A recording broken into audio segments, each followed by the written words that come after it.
தமிழர் திருநாள் என்று கொண்டாடப்படுவது பொங்கல் திருவிழா. இத்திருவிழாவை அறுவடை திருவிழா எனவும் உழவர் திருவிழா எனவும் அழைப்பர். தை முதல் நாளில் திருவள்ளுவர் ஆண்டு தொடங்குகிறது. தை 2ஆம் நாள் திருவள்ளுவர் தினம் கொண்டாடப்படுகிறது. மாடு என்ற சொல்லுக்கு செல்வம் என்பது பொருள். திருவள்ளுவர் கிமு 31 பிறந்தவர். திருவள்ளுவர் ஆண்டை கணக்கிட நடைமுறை ஆண்டுடன் 31 கூட்டிக் கொள்ள வேண்டும். எடுத்துக்காட்டு 2019 + 31 = 2050. மஞ்சு விரட்டு என்பதை மாடுகள் அடக்கி தழுவும் வீர விளையாட்டு ஆகும். இவ்விளையாட்டு மாடு பிடித்தல், ஜல்லிக்கட்டு, ஏறு தழுவுதல் என்றும் அழைக்கப்படுகிறது. அறுவடை திருநாள் ஆந்திரா, கர்நாடகா, மகாராஷ்டிரா, உத்தரப்பிரதேசம் ஆகிய மாநிலங்களில் மகர சங்காரந்தி என்னும் கொண்டாடப்படுகிறது. அறுவடை திருநாள் பஞ்சாப் மாநிலத்தில் லோரி என்று கொண்டாடப்படுகிறது. அறுவடை திருநாள் குஜராத், ராஜஸ்தான் மாநிலங்களில் உத்தராயன் என்று கொண்டாடப்படுகிறது. பொங்கல் பொங்கல் அன்று. போகி பண்டிகை. போகி + பண்டிகை. கலைகள். தமிழரின் சிற்பக்கலை. மாமல்லன் அல்லது மட்போரில் சிறந்தவன் என்று அழைக்கப்படுபவர் நரசிம்மவர்ம பல்லவன். இவர் 7ஆம் நூற்றாண்டை சேர்ந்தவர். இவர் மகேந்திரவர்ம பல்லவரின் மகன் ஆவார். ரதக்கோவில் என்று அழைக்கப்படுவது மாமல்லபுர கடற்கரை கோவில்.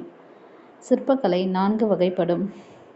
குடைவரை கோயில்கள், கட்டுமான கோயில்கள், ஒற்றைக்கல் ரதங்கள், புடைப்பு சிற்பங்கள்.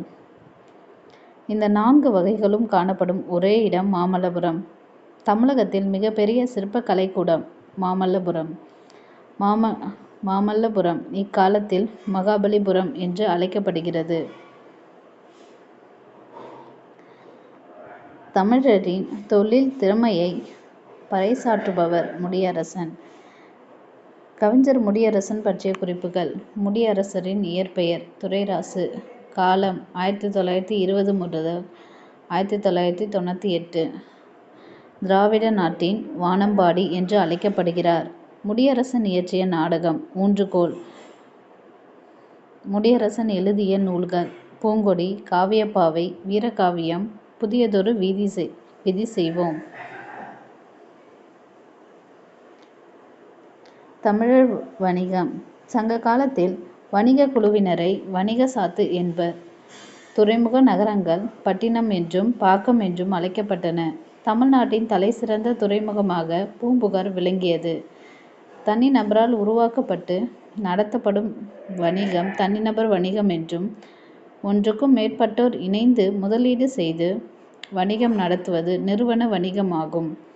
பழங்காலத்து தமிழ்நாட்டில் இருந்து தேக்கு, மயில் தோகை, அரிசி, சந்தனம், இஞ்சி, மிளகு போன்றவை பிற நாடுகளுக்கு ஏற்றுமதி செய்யப்பட்டன.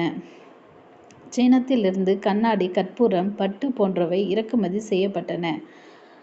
அரேபியாவில் இருந்து குதிரைகள் வாங்கப்பட்டன. வணிகர்கள் நேர்மையாக தொழில் செய்வர் என்பதை வணிகன் செய்வார்க்கு வணிகம் பேணி பிறவும் தம்பேல் செய்யின் என்று திருக்குறள் வணிகரின் நேர்மையை பற்றி கூறுகிறது. வணிகர்கள் பொருளை வாங்கும் பொழுது உரிய அளவை விட அதிகமாக வாங்க மாட்டார்கள். பிறருக்கு கொடுக்கும் போது அளவை குறைத்து கொடுக்க மாட்டார்கள்.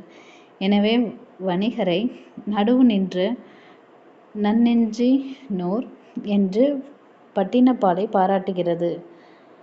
தமிழ்நாடு விளைத்த வெண்ணெல் தந்து பிறநாட்டு உப்பின் கொள்ளை ஊற்றி உமணர் போகலும் என்று கூறும் நூல் நற்றிணை. பாலோடு வந்து கூழோடு பெயரும் என்று கூறும் நூல் குறுந்தொகை. பொன்னோடு வந்து கரியோடு பெயரும் என்று கூறும் நூல் அகநானூறு. கொடுப்பதும் மிகை கொள்ளாது, கொடுப்பதும் குறைவுபடாது என்று கூறும் நூல் பட்டினப்பாலை. பாடுபட்டு தேடிய பணத்தை புதைத்து வைக்காதீர் என்றவர் ஔவையார்.